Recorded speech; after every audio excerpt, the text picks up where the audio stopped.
نحمدہ و نصلی علی رسولہ الکریم۔ اس میں ذات کے نکات و صفات اور اس کے طریقۂ زکوٰۃ کے سلسلے میں آج انشاءاللہ آپ کے سامنے تفصیلی بات بتائی جائے گی کہ اللہ تبارک و تعالیٰ کے جو 100 نام ہیں، جس میں 99 صفاتی نام ہے، اور اس میں ذات خاص نام جو ہے اللہ رب العزت کا اللہ ہی ہے۔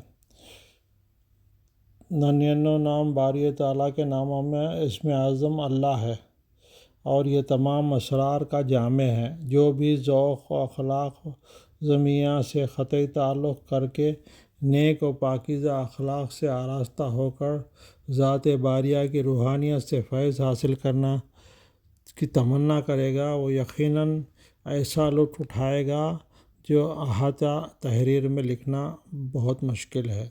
جو شخص اسم باری تعالیٰ کا ذکر کرتا ہے تو کوئی شخص یہ سبب جلالیت اس کی طرف دیکھنے کی جرات نہیں کر سکتا۔ پھر بھی جس شخص کو اس کی قدر معلوم ہو جائے گی وہ ہر شے پر غنی ہو جائے گا۔ میں تو یہ تاکید کروں گا کہ جو شخص اسم الہیہ سے لطف حاصل کرنا چاہتا ہے، سب سے پہلے اللہ کا ورد کرے۔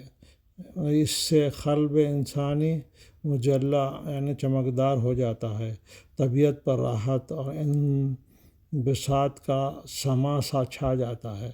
ذکر لوگوں کو جو ذکر کے طور پر اس اسم کو پڑھتے ہیں تو پڑھتے ہی غلبہ پیدا ہو جاتا ہے۔ اس عرصے میں جو اسرار خوبیاں وہ ملاقات فرمائیں گے، کچھ وہی لوگ جانیں گے اور سمجھیں گے، دوسرا آدمی اس کو نہیں سمجھ پائے گا۔ یہ اسم تفکرات دینی دنیائی سے بچانے والا اسم ہے۔ زبان کے اندر رسیہ پر اثر پیدا کر دیتا ہے، مخلوق کی نظر میں بڑی وقت پیدا ہو جاتی ہے، لوگ عزت کرنے لگتے ہیں، فحش کلمات اور منکرات سے نجات مل جاتی ہے، مصائب سے بچتا ہے اور دنیا کے تمام خرافات سے مستغنی کر کے اطمینان اور سکون کی زندگی گزارتا ہے۔ گویا اس اسم اللہ کو لاکھوں صفات ہیں۔ میری دعا ہے کہ خداوند قدوس مجھے اور آپ کو اس اسم اعظم کی روحانیت سے فیض حاصل کرنے کی توفیق عطا فرمائے۔ اس وقت میں آپ سے خاص سینے کے راز جو استاد اکرام سے ہم نے سیکھا ہے اور خاندانی سلسلے سے ہم نے جو پایا ہے، وہ آج آپ حضرات کے سامنے یہ راز بتانا چاہتا ہوں۔ میں اس ویڈیو کے ذریعے سے یہ ایک امانت ہے جو آپ حضرات کے سامنے رکھ رہا ہوں۔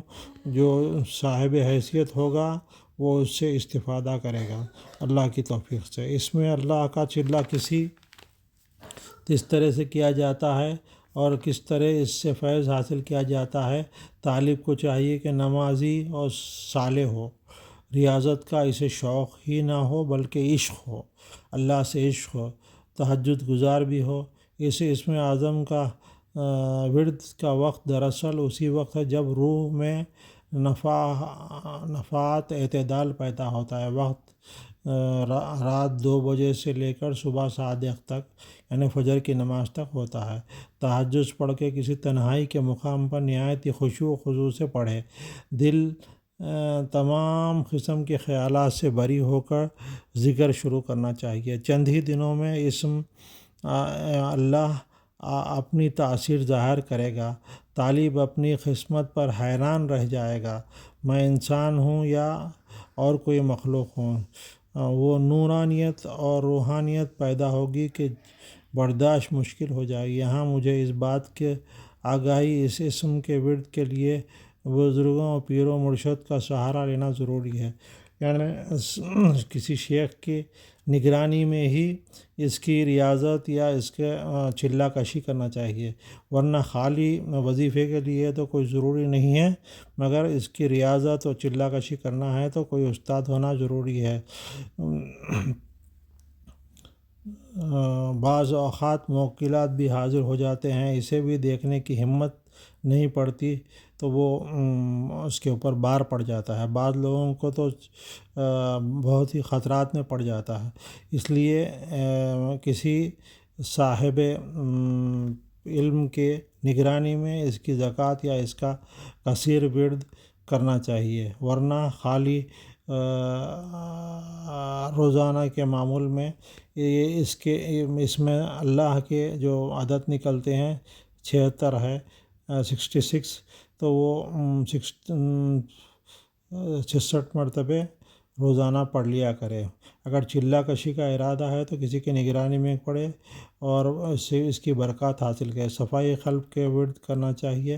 اس کو کسی قسم کے خطرات نہیں ہوں گے. ان کو چاہیے کہ وہ اپنے گوشے تنہائی میں پاک صاف ہو کر 3 بجے شب اٹھ کر درود شریف پڑھیں، 2 رکعت نماز پڑھیں. روزانہ 66 مرتبے یہ عدد اسم ہے، اس کے مطابق پڑھیں یا 99 مرتبے روز اس کو ورد رکھیں.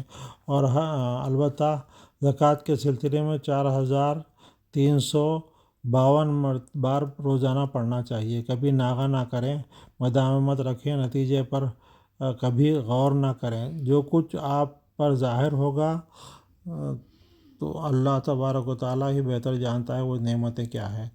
جن طالب عاشقان حقیقت کو چلہ کا شوق ہوگا، ان کو 14 روز کی خلوت ہوگی. تمام جمالی اور جلالی پرہیز پر قائم رہنا ہوگا. ہر نماز کے بعد 1000 مرتبے اور 50 مرتبے اللہ نور السماوات والارض پڑھنا ہوگا.